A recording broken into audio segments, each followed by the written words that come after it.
Ik ben hier ruim 10 jaar havenmeester en ik doe hier eigenlijk van alles. Ik vaar in een bootje om de mensen hun plek te wijzen, waar ze moeten gaan liggen, waar ze hun vakantie kunnen vieren. 70% is kassawerk. Nou ja, dat hoort erbij. Dat de toiletten schoon zijn, dat de douches het allemaal doen, alles schoon is, netjes is. Gewoon zorgen dat mensen het naar hun zin hebben.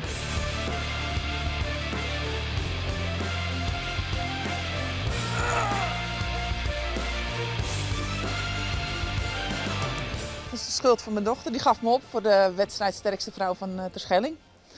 En mam, daar moet je aan meedoen, want jij bent zo sterk. Nou ja, ik denk, dan moet het ook maar. Kijk, en ik weet al heel lang dat ik sterk ben, maar ik heb er nog nooit wat mee gedaan. Dat is toch een soort drempel wat je over moet als vrouw zijnde, als grote vrouw zijnde. Want iedereen heeft meteen van, wegwezen. En met jou loop ik op een bochtje om je heen. Weet je wel. Of je een enge ziekte hebt. Nou, dat is helemaal niet zo. Het is gewoon iets wat je doet. Ik ben heel lief. Ik ben heel lief. Ik ben ontzettend lief. Ja, meestal wel. Ja hoor. Ja, dan heb je opeens zo'n beker op je schoorsteenmantel staan. Van ja, jeetje, sterkste vrouw. Nou ja, de sterkste vrouw van Terschelling is ook weer niet zo'n groot wapenfeit. Maar ja, wel dat die sterkste vrouw van Friesland toen meedeed. En die loop je er gewoon uit. Met een Nederlands record.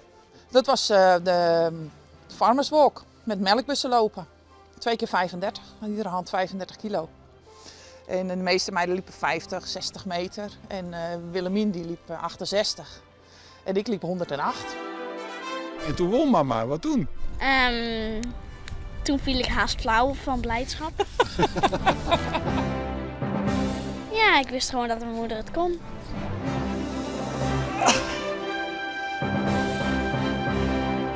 Maar dit is toen leuk. Ja.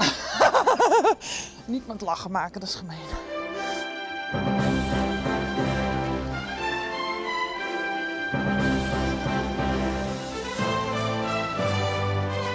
Nou, hier loop ik niet zo vaak mee. Maar dat is natuurlijk al een beetje gek gezegd. Hoi. Maar ze weten wel waar ik mee bezig ben, dus dat is niet zo raar. Nou, gisteren in Trog. Ja, ik ben afgelopen januari 49 geworden. En ik heb zoiets van, nou, dat kan nog allemaal mooi voor mijn 50ste.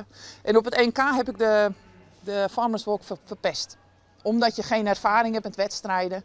Ik had te veel magnesium op mijn handen, dus die dingen gleden uit mijn handen. Ik had totaal geen grip. Het was zijdezacht. Nou, je bent al de hele dag bezig. Ik gebruik nooit die troep, dus dan, ja, te veel. Ik had hem niet meer. Dus ik wil een revanche voor mezelf. Ik wil hem nog een keer doen. Ja. En dan wil ik weer die 108 meter lopen, bij wijze van. Ja. Dus ik kan nog net voordat ik Sarah word. Ja. En stopstaan? Nee toch? Nee, dat denk ik niet. Nee, maar kijk, je moet natuurlijk wel een beetje realistisch blijven. Al die meiden zijn een stuk jonger dan ik. Ja. En dan is het aan hun de beurt. Maar dan heb ik mijn best gedaan. Ja. Zo sta ik erin. De havenjuffrouw van Terschelling.